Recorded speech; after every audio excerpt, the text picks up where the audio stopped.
I remember drawing back and like I was on again on a hill, so I had to really camp my bow to get the bubble level.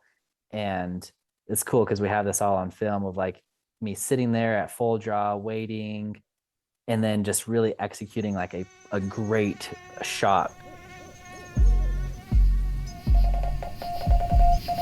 Welcome to the Wild Dispatch!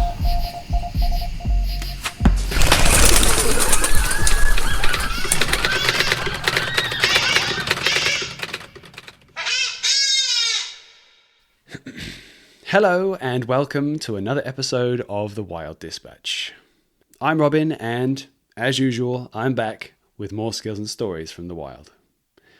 Now we have a returning guest today, our local expert about everything physiological, Dr. Preston Ward. He was actually on the show in episode 7 and gives a bunch of information about stuff that you can do to help maintain strength and avoid injury when you're out in the mountains having fun. But at the end of that episode, Preston gave a delicious tease about something that was on the horizon for him and his company, Mountain Physio. Now, time has passed, as it does, and he's come out with some big news, a number of different things actually, and it felt like a great moment to get him back on the show and talk with more information about everything that's going on. So the first big piece of news is that he is launching a brand spanking new app, a holistic health app. There isn't really anything that exists like this. So yeah, it was really cool to just hear him lay out his thinking, how he had the idea, and that whole kind of aspect of the thing that he's created is his new baby. We have a great chat about health, about balance, mental toughness, and also what it's like taking the proverbial leap of faith with a business. I want to say a big thank you again to Preston for being so open and honest about his experiences over the past 9 months. But also, before we jump into the interview, I want to say a big thank you to everyone listening. Thank you for all the reviews and support. If you haven't had a chance yet, then definitely hit pause and hit subscribe or follow or any of those buttons that do things on the app that you're using right now. If you're feeling extra generous, then a 5-star review would always be appreciated. I'm tempted to even make an offer. If someone writes something fun and nice, no, I'm not going to make an offer. Time for me to stop waffling and let's get on with the show. Here's Preston.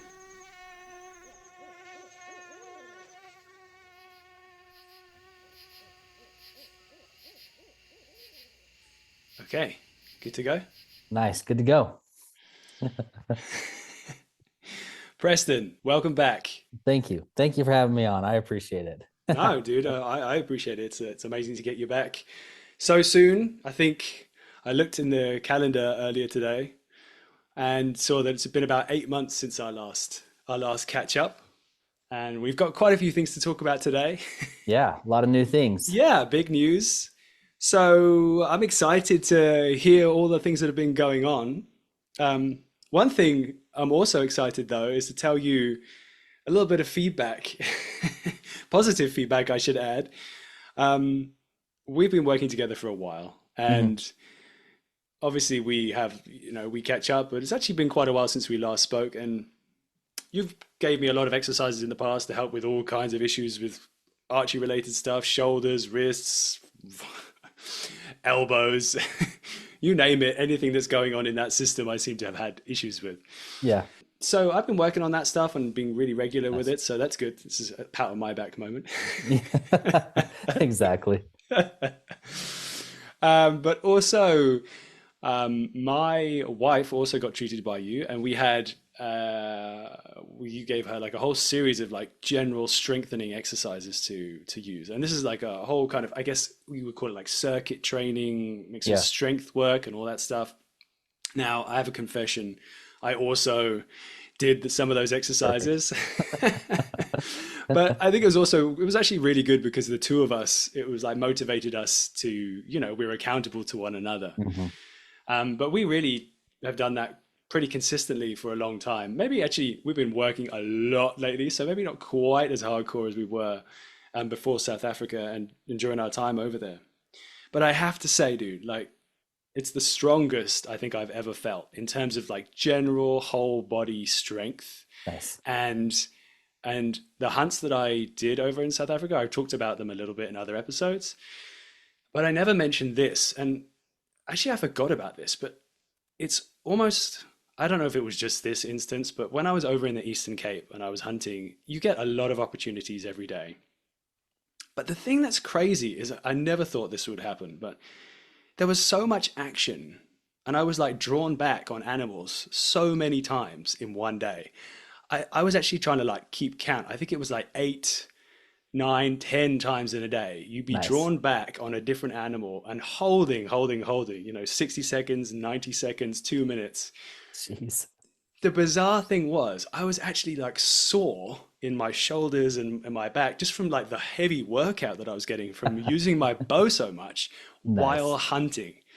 And I don't think I never, I mean, wouldn't it be nice if all hunts were like that, right? Oh yeah, seriously. Yeah, that doesn't happen. That doesn't happen every day. No, right? Like normally you get that like one or two chances and I guess if you're doing a long hunt, then you're actually going to be losing a bit of strength as you go through that time. But Yeah, so, yeah, so yeah, it was crazy. And I think the thing was heavy bow, cameras attached to it, all kinds of silly shit that I was doing. hmm Yeah, I felt really good and I felt strong and I was able to make those shots nice. when they needed to happen. So I Yeah, don't. I think it would have been a problem if I was just hanging on and if I'd arrived and I was just like not really, you're just getting by. Then I think that yeah, would have been a different story. So thank yeah. you for that, dude. Well, of course, yeah. No, thank you. I think I it's kind of an interesting point there. I think like on my website, people can purchase exercise bands and stuff like that. Simple enough to kind of just throw in your bag or your pack. So you bring up a good point. Actually, we have a rehab kit. We call it our DIY backcountry rehab kit and stuff. It has like scraping tools, a kind of a really cool tool that we developed, Okay. some rubs, some cream, some different kind of massage stuff that anyways people can put super lightweight, has bands on it, Okay. or bands in it that you can put in your pack and stuff. So kind of a cool Yes. idea. Um, and the reason why I bring that up is because you do bring up a good point. Like if you're going to be gone, like really, so when they've done muscle studies and muscle biopsies on individuals, people who are bedridden, so even for a day, they can measure strength deficits, so atrophy in those muscles, even just a day.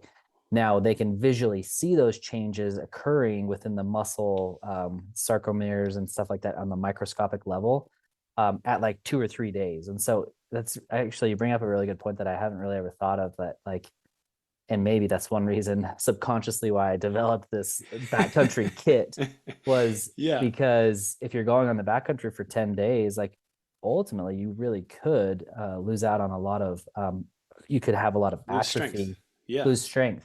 But if you could take an exercise band and just do a little bit, while there's so many times that you're just sitting there, or if you're in a target rich environment like yourself where you're drawing back a lot, maybe that's a good thing. But for the most part, us here hunting in North America and the West here, you get maybe Yeah. one opportunity.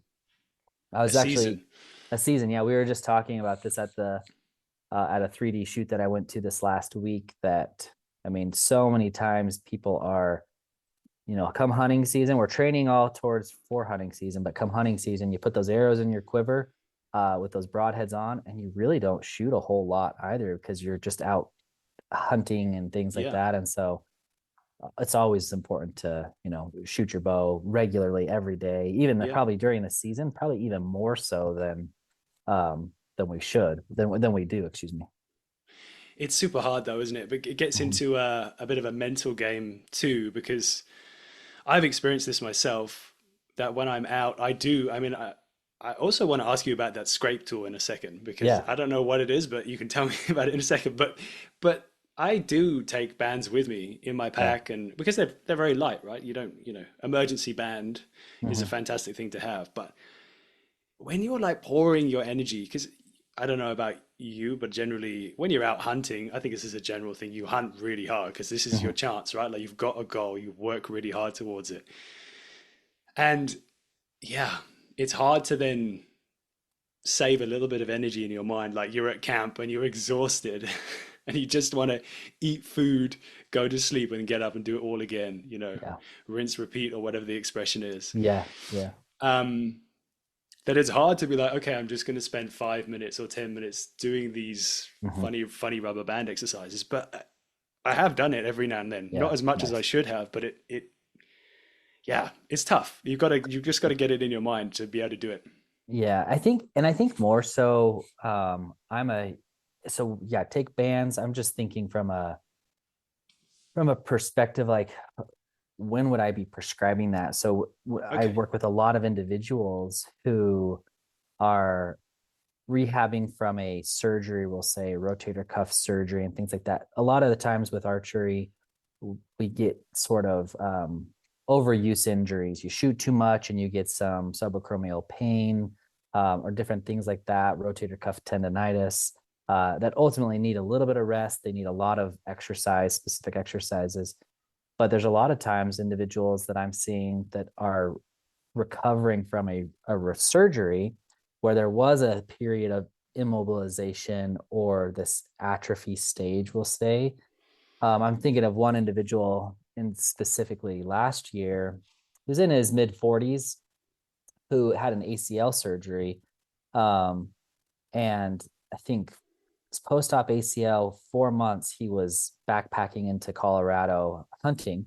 And, but even there, like, I'm just thinking of those individuals probably definitely need to be using some exercise bands. So, anyways, just some different thoughts No, there. no. So wait, so he was backpacking for 4 months after, is it after his surgery? Yeah, so about 4 or 5 months post-op surgery, he Okay. was backpacking, and that's why he reached out to me is because um he really wanted to be preparing for this backpacking trip into, I think he was hunting on the muzzleloader hunt in Colorado, so a backpacking trip with his friends, and Okay. he wanted to be prepared, and so we really pushed the strength really hard. But if you think about like, yeah, there's a certain percentages of strength that we want to try to get or hit before we clear people for sport and everything like that. And so we were really trying to do that. So, anyways, it's just an idea there, or with Yeah. his or with a shoulder with rotator cuff stuff that you really want to try to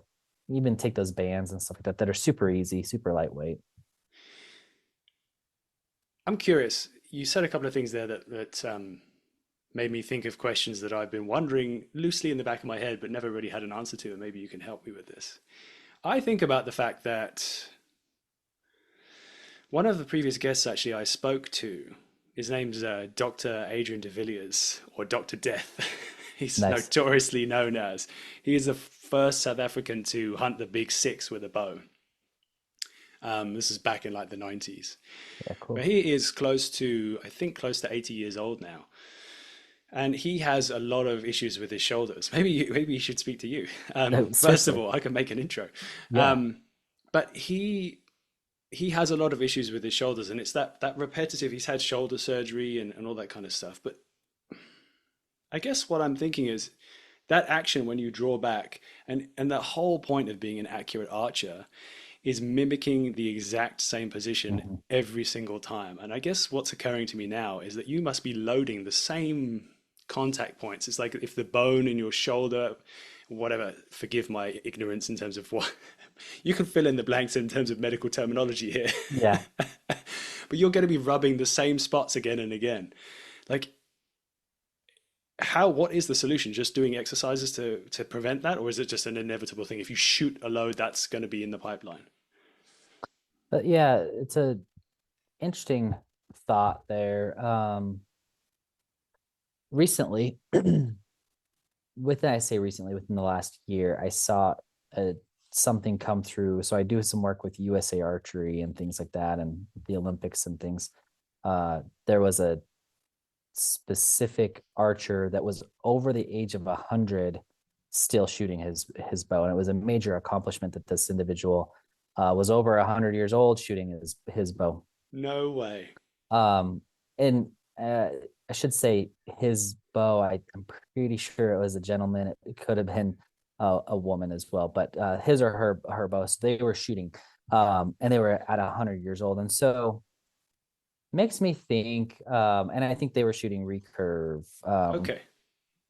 But anyways, nonetheless, um, when I saw that, like it was obviously really cool to me because that's really the reason why I have the platform that I do and kind of created this Mountain Physio and our new academy is specifically because I don't want I hate when I hear that I hate when I hear from people like, oh yeah, my, so and so or my surgeon said I will never be able to do that again. Or I was just talking to someone else about this, like when people go to the doctor and they're like, oh yeah, you have a shoulder of a 90-year-old and you're only 30 years old. When people hear that, like psychologically, that's not a good thing. And so No.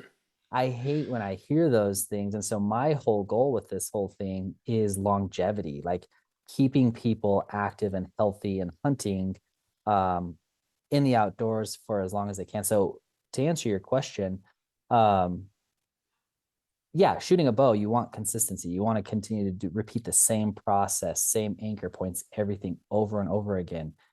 How we prevent some of those shoulder injuries is ultimately building up the muscle, the strength, the mechanics, avoiding overuse injuries. And so sometimes people, what I see a lot of is they get their bow sometime in the summer, they have a hunt coming up and they just go and shoot 2 or 3 or 400 arrows in a weekend too much, and they're Wow. not used to that. So I'm not saying that that's not doable if you're used to it, or if you build up the endurance, or if you build up the basically, yeah, the stamina to be able to do that and the strength to be able to do it.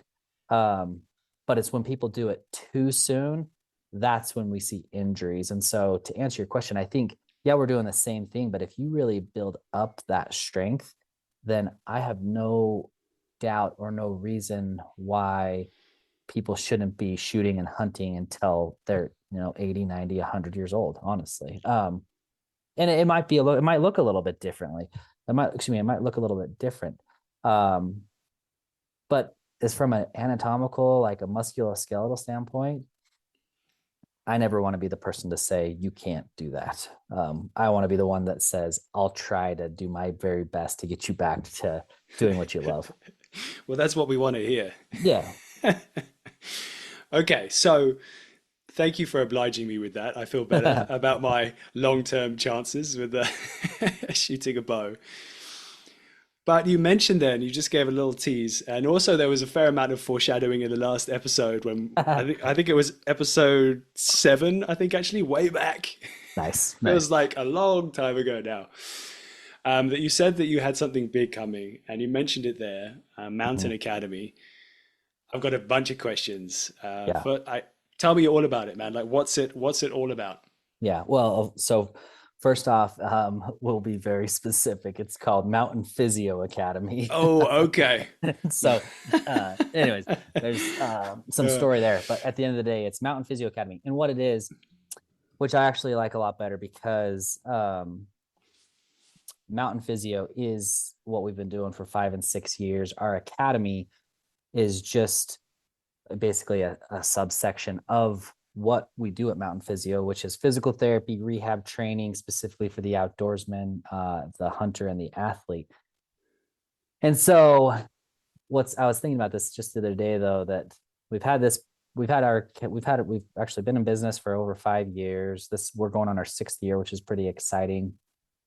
Seeing clients all over the country, all over the world, into New Zealand, uh, all over the place. So that's really cool to see in like Europe countries. And it's been really fun to work with archers and everyone. Anyway, so I bring that up because we've always done one-on-one physical therapy and kind of really that's been our bread and butter. yes. Um, and then we created this academy. So the academy is something I've been working on for over 2 years. It's fun because it's never going to be finished, which maybe that's not fun for some, but for me, it's exciting kind of because it's continually, it's always developing. And I call it a dynamic course because we're constantly adding to it. And so that's what's really exciting is that every year we're adding to it, and we have a lot of big plans and also just a lot of courses in the making. And so right now we have our master class, and the master class, ultimately what the Academy is a healthcare platform, an educational platform designed for the outdoorsman, for the hunter, the athlete. And what I mean by that is it takes you through a 14-week course, gives you obviously exercises and stuff, but there's more to health than just exercise alone. And I think we see that right now is within the hunting realm, there's a lot of fitness apps and programs and stuff that are geared towards hunting, or they say, oh, throw on a pack, or, get your heart rate up and go shoot your bow. And we'll call it this fitness program, which is good.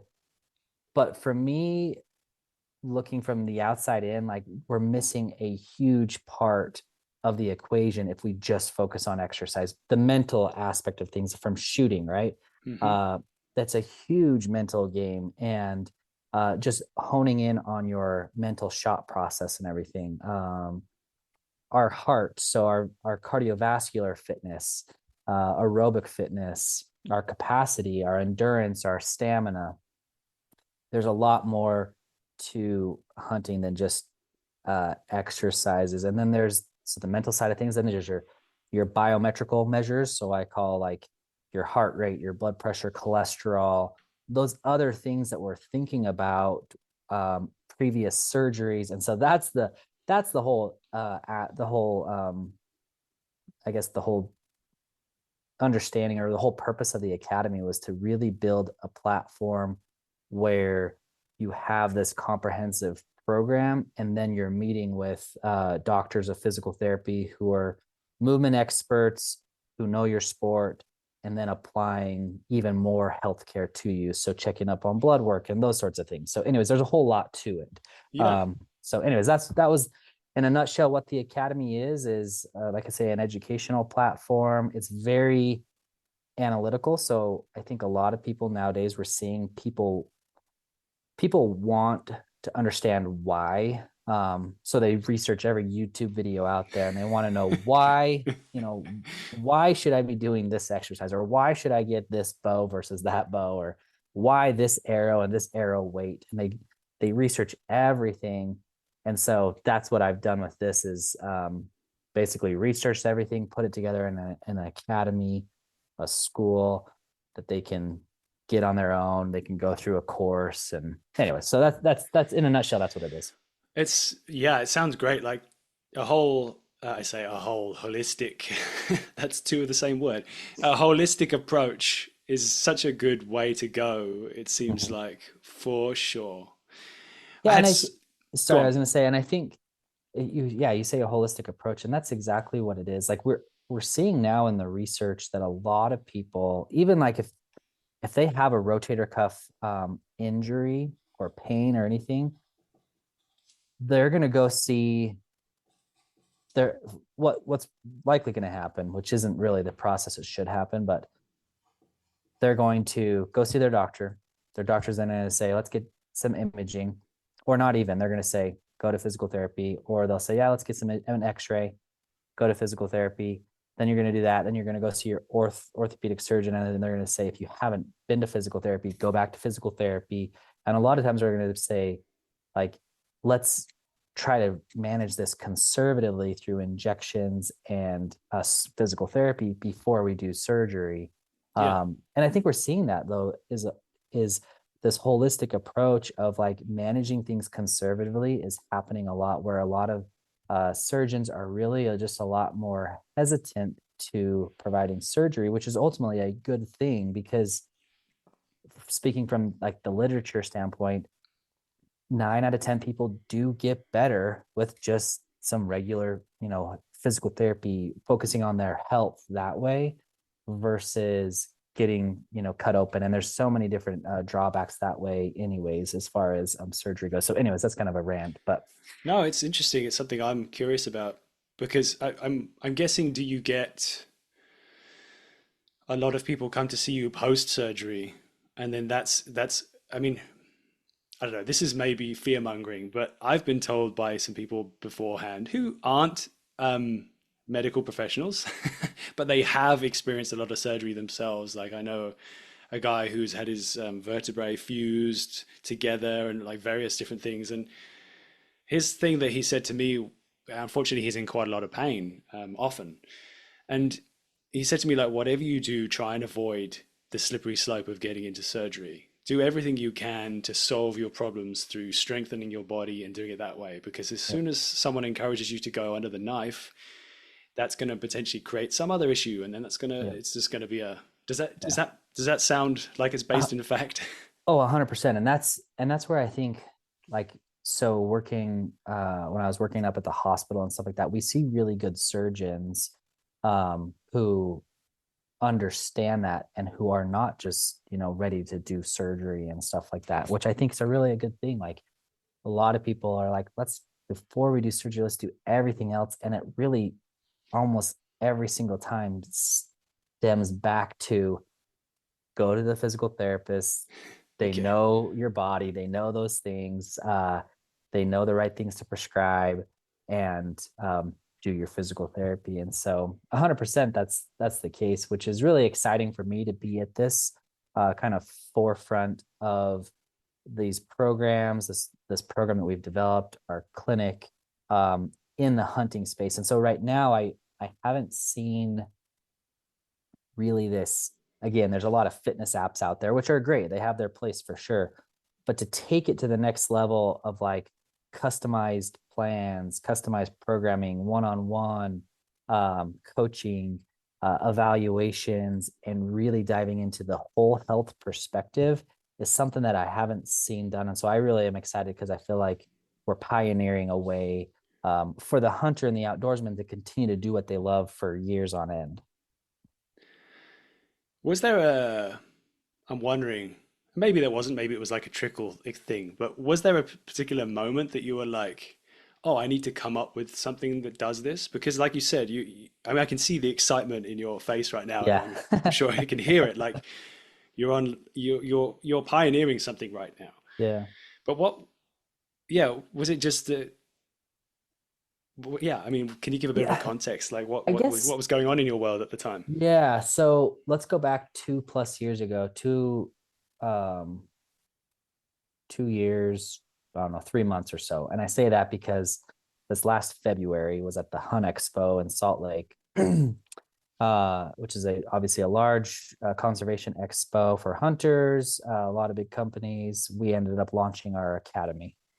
Um, we launched it basically around the 2 years that I've been working on this project. And so rewind 2 more years, I was at the Hunt Expo, walking around, seeing some things, and I'm like, I've got this idea. We've got to create a, this one-on-one, not one-on-one physical therapy because we've already been doing that, but create some education around like what's true and accurate. And I say that because um, I was just, yeah, anyways, I say that because I've used Mountain Physio always since I started 6 years ago as a platform, kind of a soapbox platform too, because you get a lot of people who, again, want the truth. They want to get better. They want to continue to hunt and things like that.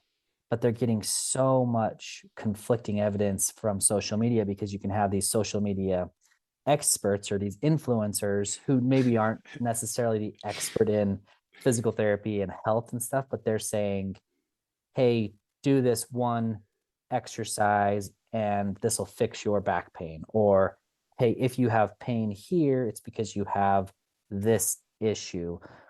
And I've always had an issue with that because at the end of the day, it's like, well, that's not always the case. That one exercise doesn't always fix that. And so there is probably a few things like that led one thing led to another. But at the end of the day, like I really feel actually super grateful with every single patient I get to work with, you, your wife, just everyone. I just love working with active people. And I just feel like myself being positioned here in Utah with our academy, with the team that we're building, like I just feel like, I don't know, I kind of feel like it's my calling, I guess, in life Yeah. that I should be here doing what I'm doing and it's pretty exciting. It's exciting to me. So It's good, man. I can tell. I can tell. I wrote down something here as you were speaking, and it's not exactly the right analogy, but I think the thing that's nice about what you are talking about and what you've created is there's I could be wrong. This is coming from my own personal opinion, I should say, based on not very much research, but there's very much like a culture. Maybe it's in the US or maybe it's just like Western anyway, but like a pill for an ill is like the way that a lot of problems are solved medically, right? It's like I have this problem, so now I need to fix that problem by doing this, and that works whether you need to take drugs for whatever illness or whether you have pain in your body and then you need to do yeah, exercises. But I guess the thing is it's hard to rewire your brain in a way that you are solving those problems before they happen. Do you know what I yeah, mean? And so I think what it sounds like to me, what you're creating is a system where people can like relearn how they approach this stuff so that if anything is an issue, or either it doesn't become an issue anyway, or it's very, very early on and it hasn't become a debilitating problem or, yeah, or anything that's even like a speed bump on the road. Does that make yeah, sense?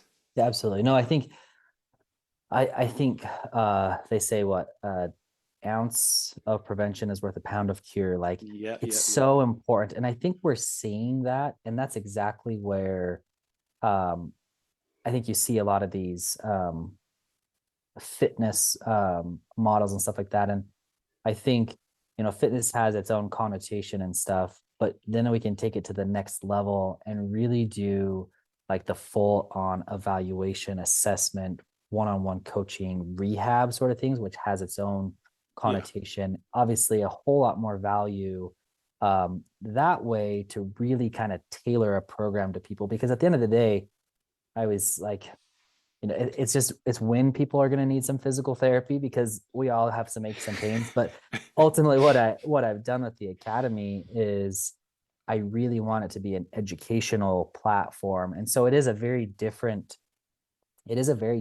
platform. Like people that subscribe to it and enroll should go in with the expectation that they're going to learn the techniques, the skills to be able to manage their aches and pains to get them into the mountains.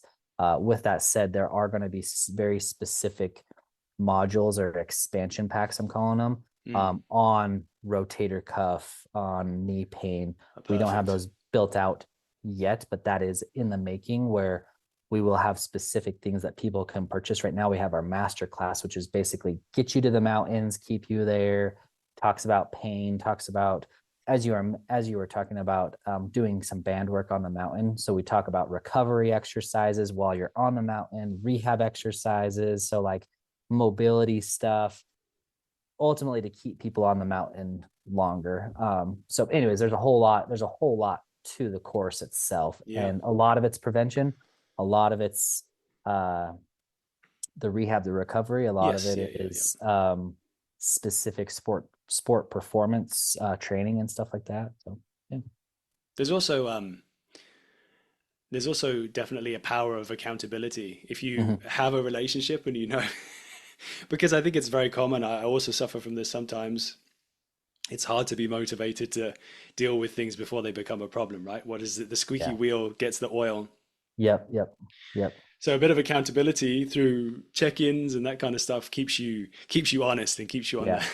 the Yeah. on the That's straight and narrow.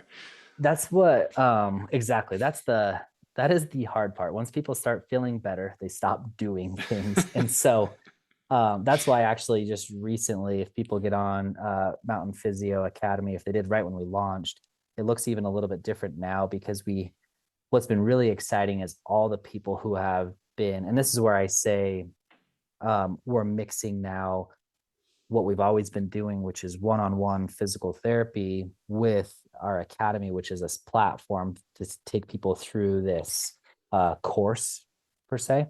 Yeah. Um, is now we have this one-on-one coaching for 12 months. So basically, you purchase all these things. You purchase the academy for 12 months, and you can get an annual health screen with it, or you can get another option or a package where you purchase the one-on-one coaching where you get 12 months of coaching, physical therapy work basically for the 12 months.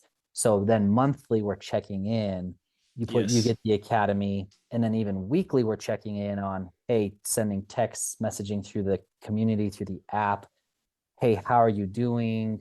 So that there's just that little bit more of accountability that way of saying, hey, I'm really trying to dial this in and stuff, to make sure that everyone is staying on track, because at the end of the day, like, all humans at the end of the day are I'm in the same boat, kind of lazy, I guess I'll say. I don't know if this is the right thing, but you start doing something and then you're just like, yeah, I'm kind of bored, or I feel good. Actually, really, Yeah, it's yeah. I'm all better. I'm all better. And then you get hurt again, and that's life. But at the end of the day, that's what there's been a lot of excitement about this new transition, which is this one-on-one coaching where we really get to work with people monthly, build that relationship. And so, anyways, I'm really excited about that. So Yeah. that's I think as a mental exercise for myself, I've resigned to the fact that as I get older, it's just going to get more and more work. yeah, And I think if I like mentally, I don't mean that in like a down in the dumps kind of way, but it's just a fact, right? It's just going to require shit that was nothing when you're 25 and you don't even think about it. It's just now, I mean, I guess I'm not that much older, but I guess I'm nearly 40. And it just means that it's just more and more work. And that's, if I'm anticipating that, then I'm prepared to do it. And that's yeah, fine. It's anything that it takes to keep freedom and ability to get out in the yeah, mountains or wherever else I want to go. yeah. And I mean, that's really what it is is people want to continue to do that. And that's what's been exciting for me, is seeing these people come to me who are 65, 70 years old, who are like, I mean, I think I had someone last year who was 70, mid 70s, 72, 74, Yeah. who's like, Preston, I'm going on my first archery, so my first bow hunt for elk, Nice. at the age of 74. And I'm like, what? And he's like, yeah, I've just never really done it. I've done a lot of rifle hunting and stuff, but I really want to try this archery stuff. I'm like, game on, let's do this. Like, this will be awesome. And you're seeing a lot of people that just want to continue to do that. And so certainly there's going to be aches and pains, but if you can have a specialist like myself, or some of the doctors that I'm having work for me and that are starting to join our team and stuff like that, who can keep people active, that is 100% what we got to do to reduce so many comorbidities and ultimately just help with longevity and health and stuff. Yeah. It's all connected, isn't it? And I think that's the Mhm. nice thing about doing a whole, overarching thing. I've got like a couple of small little questions Yeah. about this area before we move on. Unless there's other stuff, I mean, of course, jump in if there's something that you're dying to talk about. I guess one thing I noticed on your website, you were talking about the. I'm just looking at my notes now. Make sure I have this right. I guess it was kind of like a comment about how health systems work at the moment, in terms of healthcare and traditional insurance versus like a cash-based model, and why like there's a newer kind of approach to these things and why that might be better than like the old traditional way, which I'm not even used to because I come from England, which has Yeah. the NHS. So it was a bit of a mind-blowing experience coming to the US 8 years ago. But Yeah. yeah, I'm going on my own rabbit hole there. So Yeah, what do I you think think? I mean, I think so. Like I said, I've had this practice for 5 years, and I think what we're seeing is, so we can take insurance. People can purchase the academy. They can do different things, purchase some physical therapy with the HSA, FSA cards and stuff like that. And so Okay, okay. there's that option. We can oftentimes, if people have some out of network benefits, then they can get reimbursed for physical therapy. But I think ultimately on my website, I have there, like, there's so many times now where you go to a doctor that you don't, and you have insurance, but you don't know really the cost of everything. And it's so inflated within the Hmm. healthcare system Yeah, that if yeah. you look at some of these bills, and I've been on this end, where you look at some of those bills and they're charging thousands and thousands of dollars for, I think the big common thing that people are probably familiar with, or the example would be for like ibuprofen, right? At the hospital, in the hospital if you're there. It's going to be hundreds and hundreds of dollars when it really should only cost Like a few cents. cents. Yeah, Exactly. yeah, So there's so much inflation there. And then ultimately the hospital doesn't get all that, but they just say, hey, this is what it's worth. And at the time being, that's what it's worth for this patient. But I bring that up because at like I want to be as transparent as I can with all of my services and stuff like that. And that's always been a way that I've said, like, if people come to me and they ask, so how much is this going to be? Well, it's going to be this cost. And I want people to know that so that they have an idea of what to expect. And that's why our academy here, and just speaking of that, it's not just a typical fitness program for it's not another fitness program for hunters and stuff like that. There is that aspect to it for sure, but it's so much more. There's the education piece.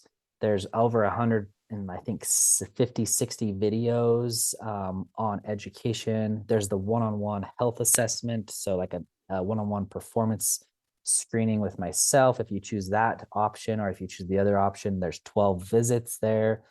And so that's why when people look at this and they start comparing prices, they're going to see that it is more money.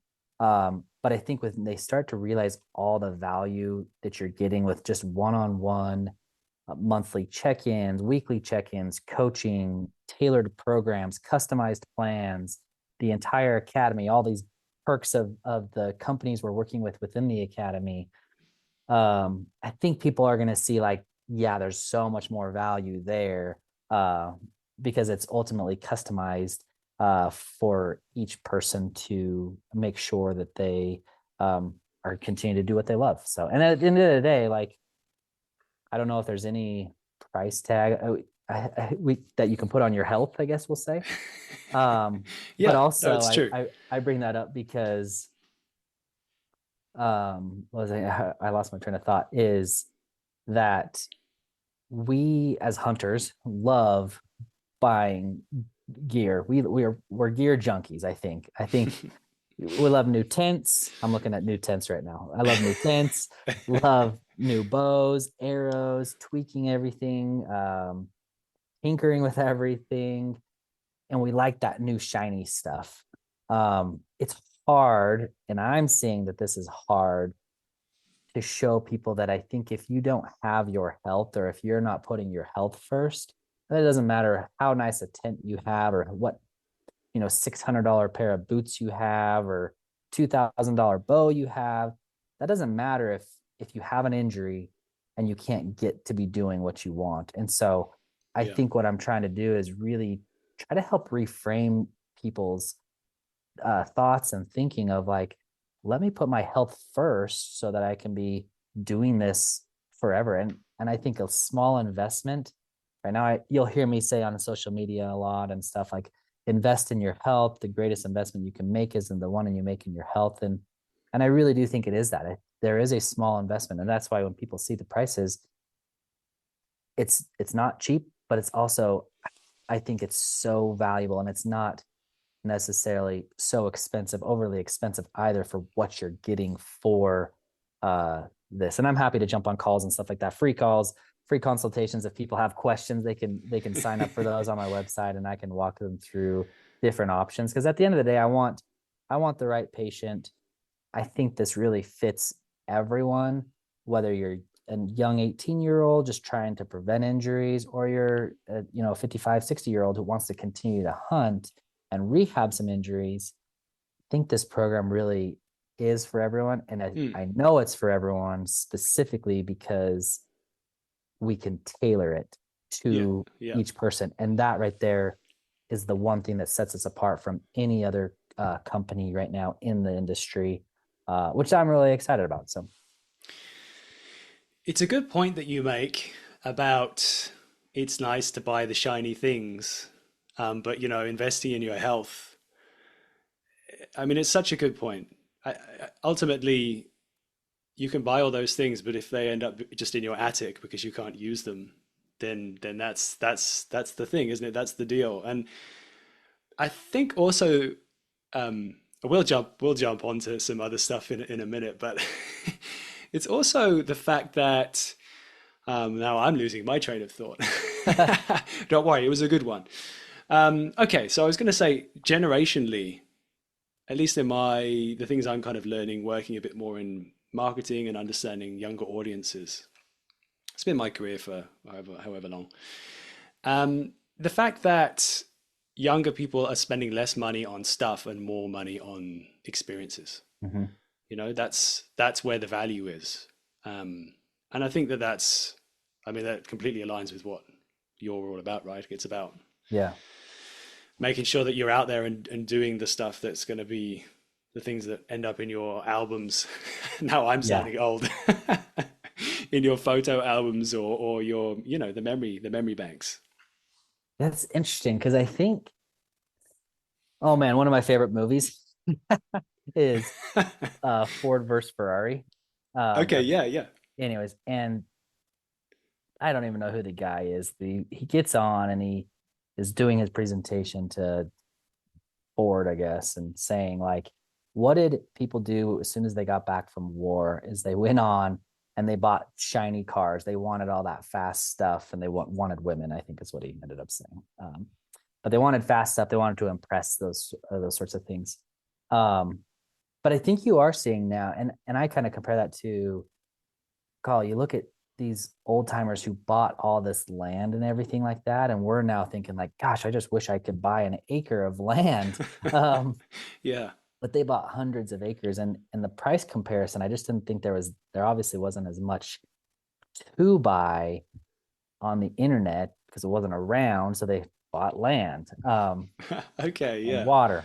But It's the sensible things. and the reason why I bring that up exactly is I think ultimately I think then there was the shift where people wanted stuff, cars, fast cars, things like that. And now I think we're seeing that change again, like you said, generationally, where they're wanting experiences. And we know that like people they don't necessarily care about those other, all the money and stuff. They want experiences and freedom that way. And so there's even less focus now on buying houses because Yeah. at the same time, it might be actually out of reach for some individuals because of how costly real estate and houses are, right? Mm. Our market and stuff. So, anyways, I think now you're seeing them like, I don't care about buying a house. I'd rather rent and go on a cruise or Yeah. experience that vacation. So I think, anyways, I think there's that No, kind of it's this true.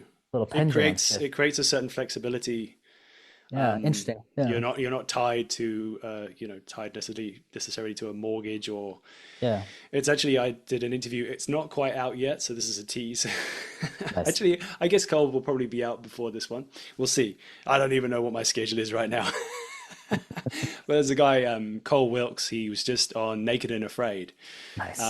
He has his own podcast with Joel Vanderloon, another guest actually, and amazing podcast, guys. You should check it out. They're doing great stuff. But he went through a similar experience where you have the opportunity. There's a moment in your life where there's the fancy house, the car, those things which are you're like raised to think is the goal of like when you've got somewhere in life, and there are times when maybe if you step away from that, then you can have a whole different experience, which is going to be more tailored to what you really want. Yeah, yeah. I think, I mean, that was 100% how what I don't know, I guess my thought as well. So a huge change for me actually recently is I was working. So for the past, again, started this practice 5 years ago. I was working up at the University of Utah at the time and kind of had this idea. I just finished residency, just I think finished my board exam. And I was like, okay, I saw this niche for physical therapy for hunters. Did some market research, wasn't there, kind of started pioneering the way that way. Yeah. Built the practice to what we did, was then working up at the VA, got a really good job there actually, was making some really good money. Um, and then what I found out is, and so this is a recent change, is about a month ago, I ultimately just I left. I had to put in my 2 weeks and I was done because at it was a point that I realized like there's not enough money in the world that's worth like your health basically. And I was at a very low point in my life. I was at a very dark place. So I took a huge pay cut to do what I'm doing now full time, which I'm super excited about. Mountain Physio. I'm excited about the academy. I'm excited about the potential that's there. But at the end of the day, I'm like, yeah, every day I'm like a little bit nervous, but I'm excited. I'm excited to see. So I think people who are following their passion and entrepreneurs that way can probably relate. But anyways, I bring that up because I would like over the last few years, I realized that I would be working to build basically PTO and time off. Yes. And then I would use that PTO and time off to go to 3D archery events, tax and stuff like that to build up my business, Mountain Physio. And then I would get to hunting season and have no PTO and no time off to be able to do the things that I love to do, or even camping or anything like that. Because I was working from one job to another, and I was working 80 or 90 hours. I think if any, actually, there's a couple people that reached out, be like, "Hey, I'm a PT. I want to do the same thing. I feel like all you do is hunt, and that looks like fun." And I'm like, "It is fun. I do hunt, but I actually work a lot." And there was a time that I was working 80, 90 hours, and it was just too much. And I think we get that way in our society where we're constantly working. And unfortunately, like, I don't know, I guess we don't necessarily talk about politics, but politically, our economy is not great right now. Just in general, we don't have a great economy, and things are expensive and things like that. And so people are working multiple jobs. But what that was doing to me is it wasn't giving me enough time to do what I'm passionate about, which is Mountain Physio, the academy, spending time with family. So at the end of the day, like I was at a really dark spot, like just not mentally healthy, really. Mm. Um, and it was weird because I'm a very positive person, upbeat person.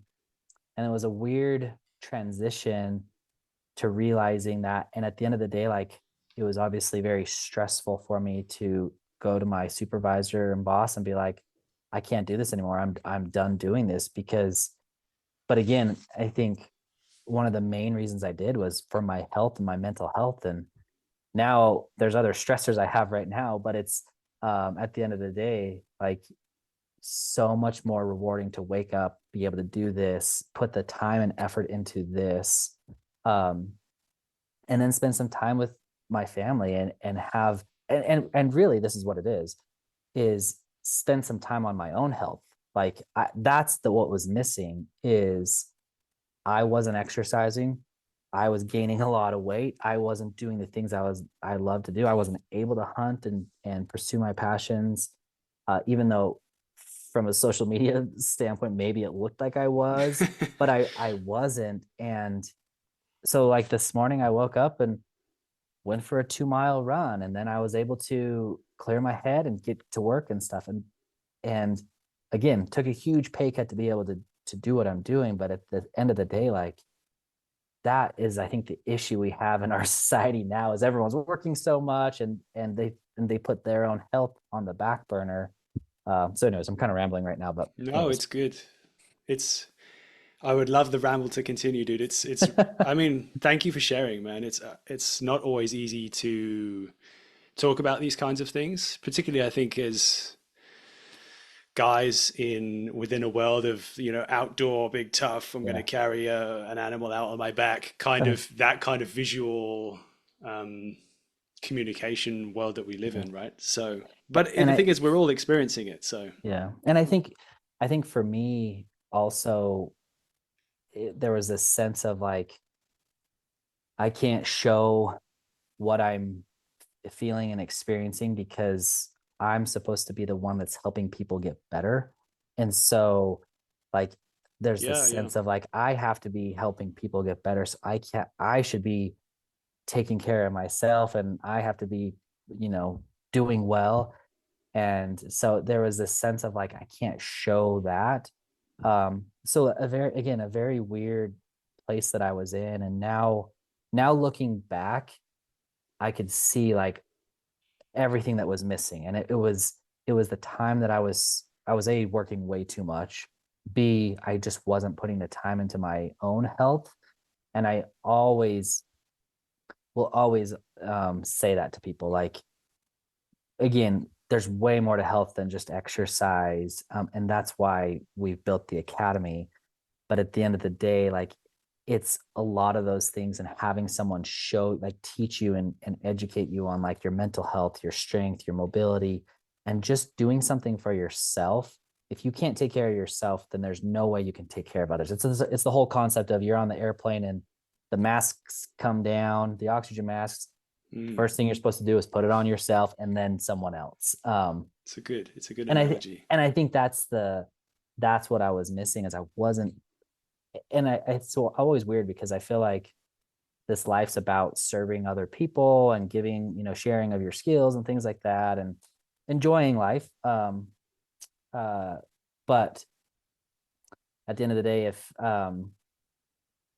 you don't take care of yourself, then you just can't take care of other people and stuff. And so I'll always tell people that, like, you got to take care of yourself first. And it seems selfish. It doesn't seem like I'm I'm a Christian. It doesn't seem like the Christian thing to do, to say, oh, I'm going to take care of myself first. But I really do think that that's very important. And so my wife and I have this conversation a lot of like, I'm like, so honey, you got to go out and you got to go and take care of yourself. And it's very hard, I think, for women to do that as well, because they always want to be Mm. nurturing and taking care of the kids.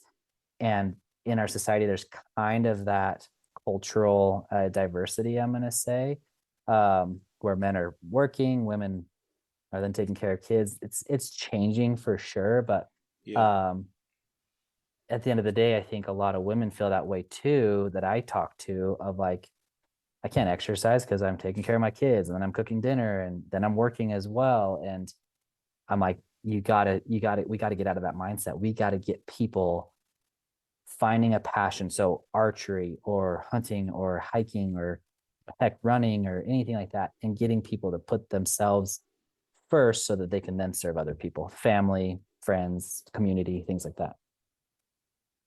It's such a good point. And I think it's not said enough.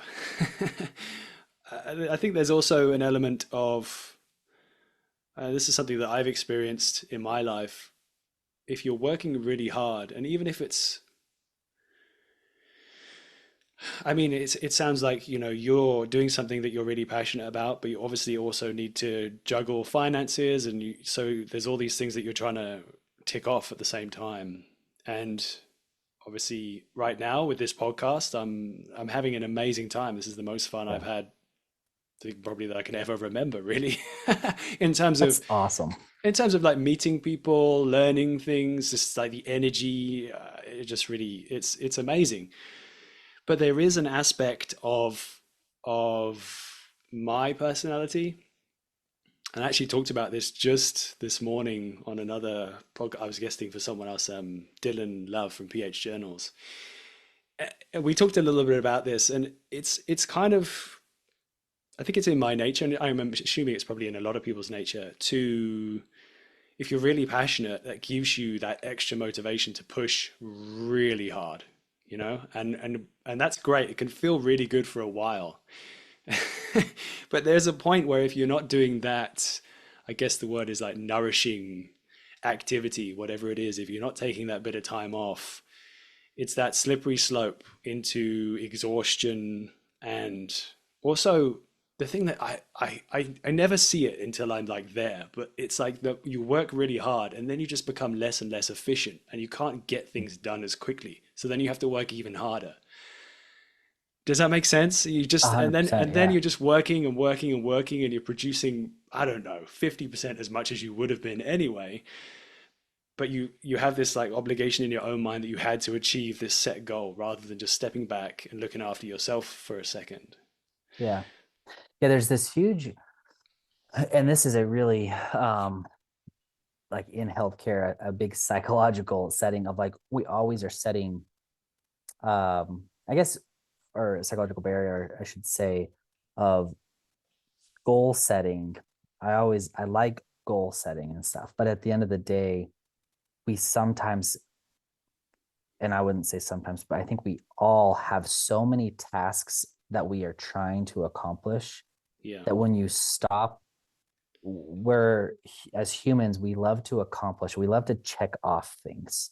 If you can check off a box, like mentally it says, hey, I accomplished something. If you can climb a peak and get to the top, you're like, hey, I accomplished something. Yeah.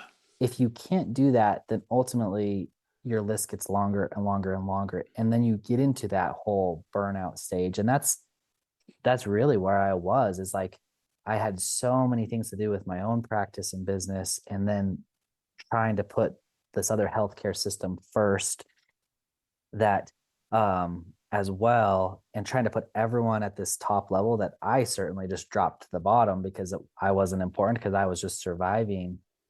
But you start to get this burnout because you're not checking off all these tasks. And so I think we kind of do it to ourselves as a disservice to have so many different tasks, because if you're not accomplishing them, then mentally what you're doing is basically creating this feedback loop of like, oh, I'm a failure. Oh, I'm a failure. Oh, I'm a failure. And it's just negative, negative, negative. Um, and then again, it is just like you said, harder to accomplish it, because now tomorrow you have two things to do. And then the next day you have three things to do. And you just get into this cycle of like, I can't come up for air and stuff. It's such an interesting concept, actually. It's so true. I daren't show you my to-do list. I have one too, and I'm really trying to get that away and just and like I've always been that way. Like I've always loved to-do lists and checklists and stuff. But I think like even right now I have so many things to do, but I'm kind of just saying like we got to do it one day at a time. And I'm going to get done as much as I can. And then I'm going to next day I'm going to try to get down a little bit more. And I think if we just keep getting behind, anyways, it's a bad place to be in, and it ultimately leads to a lot of people feeling depression, anxiety, stress, things like that. Yeah, and then that's that, once you get to that stage, and I can say, I've been there, Mm-hmm. not even that long ago. It's inevitable once you have like an amazing trip running around chasing animals in South Africa. There's probably going to be a slump afterwards, exhaustion, and Yeah, like a reality check. But it then you have to really work to get out of that place, right? And become, yeah, yeah. get to a better place. I think, yeah, just making, I'll go back to investing in your health is super important. Making yourself a priority. Um, Finding those passions, those hobbies, the community to be a part of and stuff like that. And then not putting too much on yourself, or expecting too much. And then if you're not in a place that you want to be, like taking control of that situation and being, saying like, I'm not happy where I'm at, I'm going to change. Or I'm not happy with, you know, the weight I'm at, or I'm not happy with, how I'm eating and how it makes me feel, and so I'm going to change that up. And that's a really, that I mean that is 100% what I teach every single day, is like these lifestyle changes, they're hard to break. It's really hard to break lifestyle changes. Not For sure. exercising, eating too much, all sorts of things. Very hard to do that. Smoking, drinking. But when you can sit back and be like, I'm not happy how I'm feeling right now, I'm going to make a change. And you start making those little changes and investing in yourself. Like that's right there. That's right there. Healthcare, honestly, that's health. Oh yeah. I think that when we're in a world, this is, I guess, some speculation on my part, but a world that I think is probably busier than ever before in Mm-hmm. terms of just busy work, looking at phones all the time, constant entertainment and distraction and communication and connection with people all over the world. In that kind of environment of like frenetic, fast-paced living that we live, there it's very easy, I think, to slip into a habit on your to-do list to just be ticking the quick, easy endorphin wins off every day. Mm-hmm. If you know what I mean, you're like just chasing the quick jobs because you're like, oh, it feels like I'm getting that stuff done. I'm getting those endorphins. Yep. Great. I'm on my Todoist app or whatever people use. Yeah. and and the trouble is like I think that can stop you from actually stopping and thinking, what are the actual big things that I want to achieve. Like you said, like in terms of big goals, where you're headed in your life, what do you want to have done? When all's said and done, you look back and go, well, I'm really glad that I did that. Yeah, exactly. Yeah. No, I agree with that 100%. I'm hoping that well, I already know that I'm looking back and saying I'm glad that I did what I did, but there's that part of me that's like, I'm a little bit scared, but at the end of the day, like I'm feeling that same way. So I think 100%. No, good. And I mean, that's the thing, right? You're doing big things. You're Yeah. chasing big dreams, and you've created this amazing thing. So congrats, dude. Yeah, Good thank you. stuff. So we've got into the deeper meaningfuls for a second there.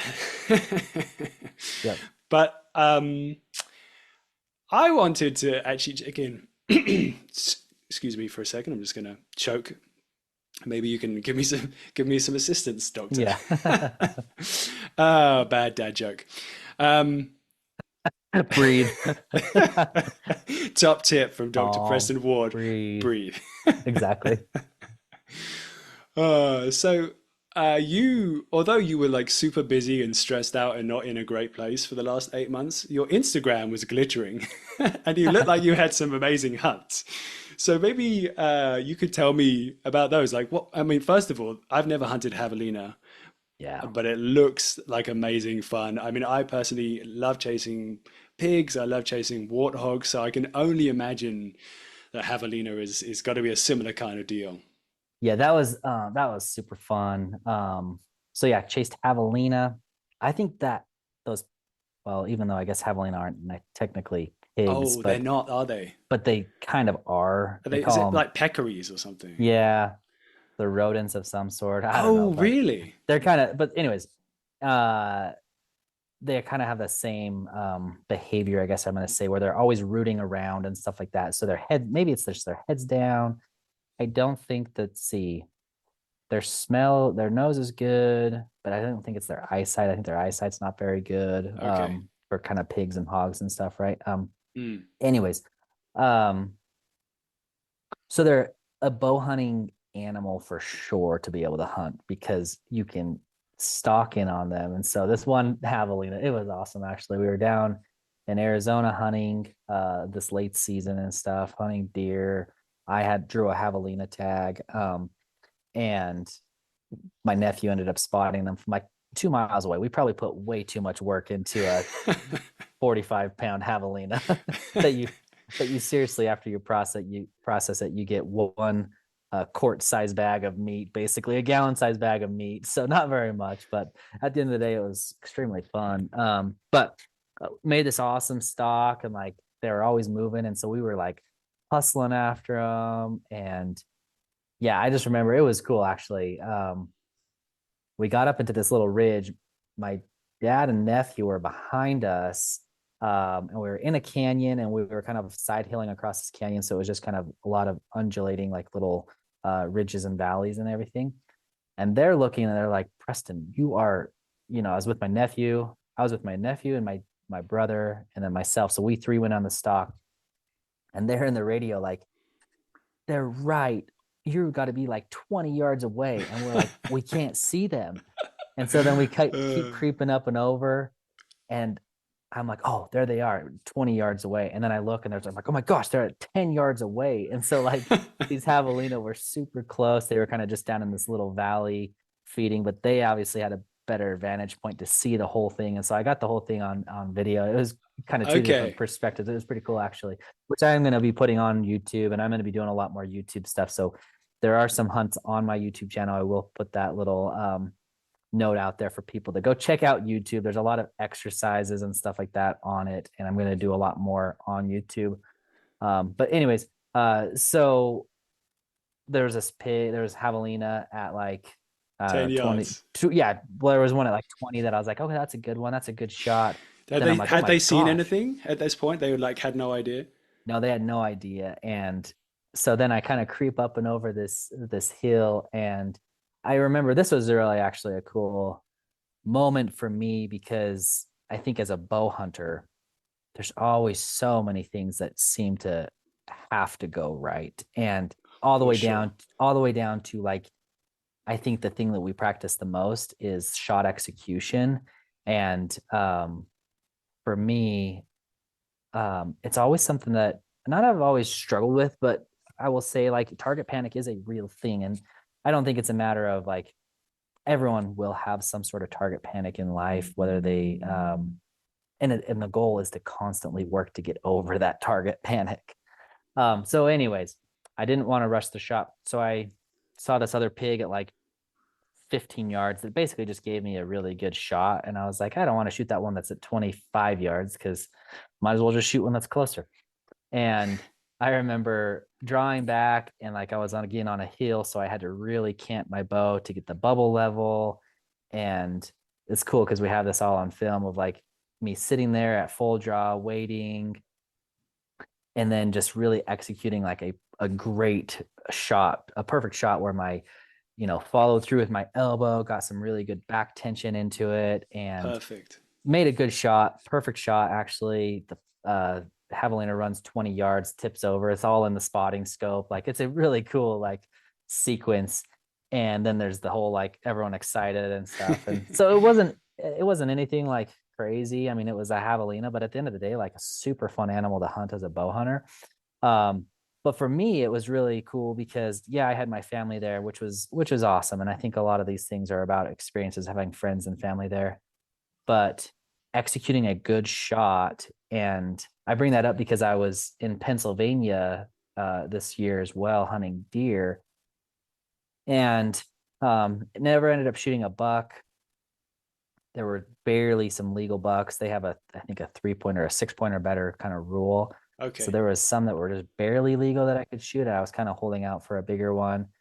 So, anyways, ended up shooting a doe, shot a doe for the in a tree stand. Um, and I just really botched the shot, hit her super high in the back strap. Went and picked up my arrow. She ran off, glassed her, kind of running down this little place. Actually, as she ran and she stopped, then she kind of trotted off, but she like was not even bleeding. Like there was no blood on the arrow. It was really just like meat. There was a little piece of meat on it. Okay. So I hate that feeling as a bow hunter. Like I think it happens to us all that we Yeah, hit yeah, an of animal course. that we shouldn't, or we hit an animal not as good as we want to. But then the next day, I really made sure I executed a great shot on another doe, hit her, and in that state, you have two does that you can get. So, anyways, um, I shot the one and didn't make a great shot. Then the next day, I made a really good shot. And I think for me as a bow hunter, it's now come down to like I love the whole process of like getting in close, perfecting the wind, and I feel like I got a pretty good understanding of understanding thermals and those sorts of things, and sneaking in and being quiet and knowing when to rush in and knowing when to kind of hold back, and those just different skills that you learn as hunting a long time. And then but for me it's really that last piece of like executing a good shot Mm. is that one piece for me that I just am like, if I can do that and I can just watch that arrow just sail and hit the animal where I was aiming, man, I'm ecstatic like about that. I shot a cow elk. We'll go a couple years ago. I shot a buffalo, my Yes. bison. Yeah, you've got a video for that, Yeah, right? I got a video for that on the That's a pretty long shot, wasn't it, I think? yeah, it was like 70 yards, and same thing, like made a good shot. And then the next week I ended up shooting a cow elk. Same thing, made a really good, like executed a good shot. So I bring that up a lot because I think that execution piece, so many people miss on that last little bit where they just rush the shot Mm. and they don't execute properly. And that's where you hit the animals poorly and then you feel terribly, or you Yeah, miss altogether, or you miss that one opportunity. And anyways, it's true. I love it though. But the javelina was fun. The doe was fun. I have been able to go out. I've been doing some bird hunting, pheasant hunting, but at the end of the day, like I said, I just wasn't doing as much as I should. And people will be like, "Man, that's a lot you're doing," but and But it is. And I feel very grateful. I'll tell you the one thing. This was really weird, actually, okay. is I didn't draw a deer tag last year, and in Utah, it's kind of unfortunate now that obviously our deer numbers are extremely low. We had a hard winter, um, but now you're not even guaranteed deer tags every year. And it's Really? really hard because I guess I didn't realize how much I really used that as a medium to be scouting and just being active and stuff. And since I didn't have one, I just really didn't use it. And plus I was working and doing so much that I was like, there's a time and a season, a time and a season. And finally I was like, when's this time and season ever gonna, come unless I do something about it? And that's when I decided I had to, change my job and stuff. So Yeah. go full time, all in on myself and really bet on myself. So Yeah.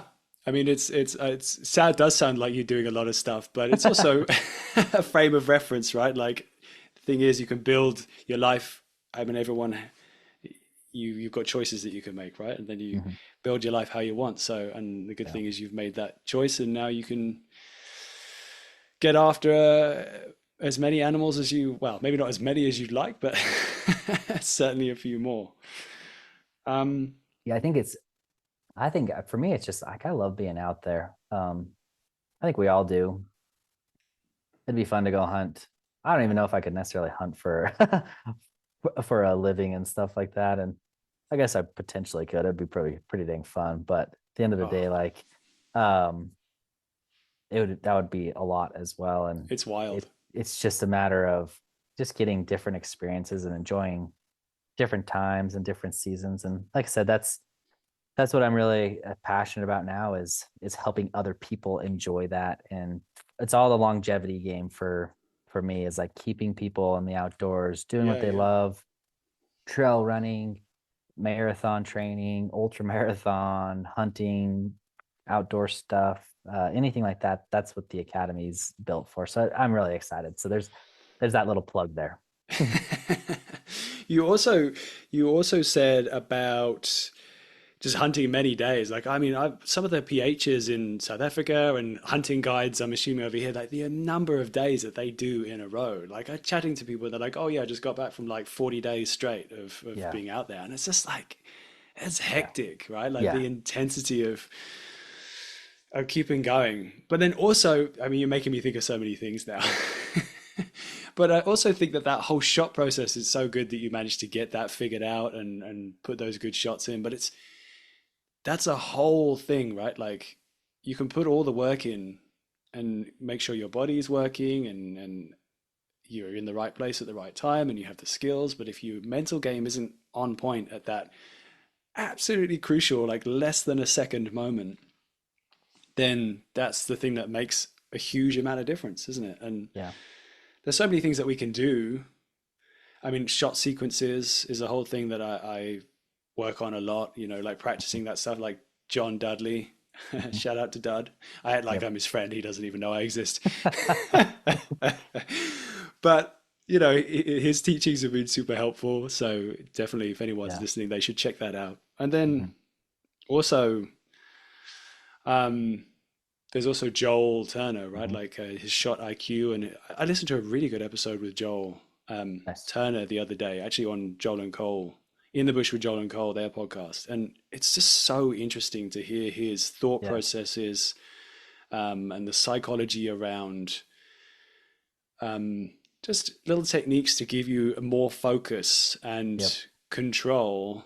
Not control in like a dominating way, but Yeah. control in the crucial moments so Yep. that you are comfortable and you can make the right shot. And I mean, Mhm. sure, everyone listening to this knows the story, but Joel Turner has been coaching many people for a long time. But one of them Yeah. is his son, who happens to be like the youngest person to be Yeah. winning everything in archery. Mhm. Like he's 15 years old, I think, when he won Yeah. Vegas, if I'm Vegas. correct. Yep. Yep. So, Yeah, and that's exactly within our academy. We talk a lot about that mental aspect of things, like of shooting and shot sequencing and like making sure that you have a good shot process. Because I think the it's all about the number of days you spend in the field for being successful. There's those certain people that maybe get some guided hunts and stuff like that. They can just show up and shoot something because they've had other people in the field for them. Yeah, yeah. And if you have the finances and money to be able to do that, but I think if we're talking like public land, stuff like that, the more time that you spend in the field, the obviously more success you're going to have. And so making sure that you're dialing in everything. And so in this academy, we talk a lot about that, like dialing in all of your health, mental aspect of things. There's um, a huge section on mental strength and feedback loops and making positive feedback loops. So when you're shooting, you're getting positive feedback versus these negative feedback loops. And so making sure you're doing all that so that you are ready for when that one moment happens. And then why I bring that up is I think if the goal is to hunt as many days as you can in the field because that brings more success, then avoiding injuries. So making sure you're not doing too much, making sure that you're doing enough, making sure you're doing the right things so that you ultimately don't have injury that sets you back as well. And so Mm. that's what the whole purpose of kind of the academy and everything is to really keep people in the field as long as they can. That longevity piece, Oh really yeah. for years, 80, 90, 100 years old, right? Yeah. You just reminded me actually something that would be, I mean, we were going to talk about actually is talking about specific things keeping you in the field. You've been doing some cool partnerships with part of this academy as well, right? Yeah. Like working, I think you did something with Kufaru. I don't know if I'm pronouncing that correctly. Mm-hmm. Um, Yeah. and also you were talking, so it was like Kufaru doing like specific stuff all around the kind of like issues that one can have with heavy loading with a pack, and then Yeah. some other brands as well. I don't know if you want to Mm-hmm. talk about some of those. I think it was stuff on the horizon coming up possibly. Yeah, no, yeah, we have a lot of companies that and that's again what I'm excited about this is from my perspective, I'm taking the whole like let's talk about why loading your pack up this way is this is why we load your pack up this way with that heaviest weight. You know, we can divide your pack into 3 or 4 sections, and that one section of where it's super heavy should be right up against the frame as close as you can to the middle of your back because that's where it's loaded and it's ultimately gonna create less of a lever arm or a Mm, moment arm back behind you, right? So when you start putting on lots of weight and making it top heavy, then it starts to add this kind of lever arm there. And so, anyways, a lot of different things. So that's what was super exciting um with the academy is I'm able to talk about the whole health side of things of like this is why we're doing this from a health standpoint. And then we get other experts on, Aaron Snyder, who is certainly an expert in his field of like pack weights, things like that. And so we got him on to be able to go through like how he would look at it. And so then we were able to have this awesome discussion. And it's not just Kafaru, so we got other companies, other big companies, Baku, Canvas Cutter, a whole other bunch of local companies here in Utah. We're doing some partnerships with and different giveaways and everything else like that. Badass Outdoor Gear, Black Ovis, and then doing the same thing with other companies. Like we have right now we have a huge giveaway going on, over gosh $8,000 in giveaways like Swarovski spotting scopes, binoculars, everything else like that for people who sweet. subscribe. So within the and marsupial gear and gosh, Mountain Ops, Black Ovis, I'm gonna forget some all in Montana knife, Tricer tripods, iron wheel. If I forgot someone, I would have felt bad, but I think there was about 9 right there. And anyways, the reason why I bring that up is a lot of companies are seeing how what an awesome opportunity and a platform this is to be able to not only just showcase their stuff. Not most of them are like, I don't need to necessarily showcase our stuff, but we want to be part of this community of really changing healthcare for hunters. And so that's what I'm super excited about too, is like the perks of the academy, honestly, for the cost of it, like it are exponential. Again, what is that price that we're going to put on people's health? We don't know, whatever people are going to say, I guess. No, it sounds good, dude. Anyways, yeah. I'm excited, dude. Thanks for sharing all the info. I mean, we've worked together for a long time, but I look forward to jumping in and joining the party. So, Yeah, I'm excited to have you there. well, I guess that kind of wraps us up. The other thing I would say, we talked a lot about all the different stuff that you're doing now, but how it's probably wise to just say how people can find you, follow you, websites they should go to, and all that fun stuff. Yeah. The best way, again, what I'm really excited about is our one-on-one coaching. And so, heck, subscribe right now, certainly. But if people are really wanting to see if it's right for them, then jump on a call with me. And I do a lot of that kind of one-on-one consultation just to make sure that it's the right program for people. Because at the end of the day, I want someone to be successful in this. But my website is www.mountainphysio.com. So that's MTNPHYSIO.com. So mountainphysio.com. The Academy, you can look at everything there, all the different options, all the different plans we have at mountainphysioacademy.com. Yep. So same thing, MTNPHYSIO academy.com. And then Instagram's mountain_, so MTN_physio.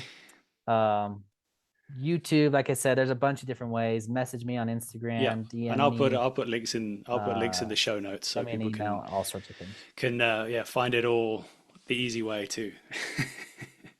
Well, amazing. Thank you, Preston. Perfect. That was fantastic. Thanks for sharing all the info and Robin, thank you. Telling me how things have been going, and also for being so honest with everything. I think that's hopefully going to give people who might be going through their own experiences to be a bit more confident about talking about it with someone, because that's how we can figure it out, right? Yeah, exactly. Yeah, Robin, thank you very much. It's been my pleasure for sure to be back on, and I'm excited for all the guests you've had and the fun things. I'm excited to be part of that too, so I'm super happy for you. Awesome, dude. Well, thanks again.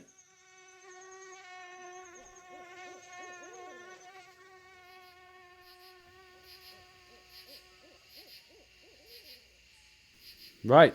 That's it. That's a wrap, as they say in the movie industry. Do they say that in the movie industry?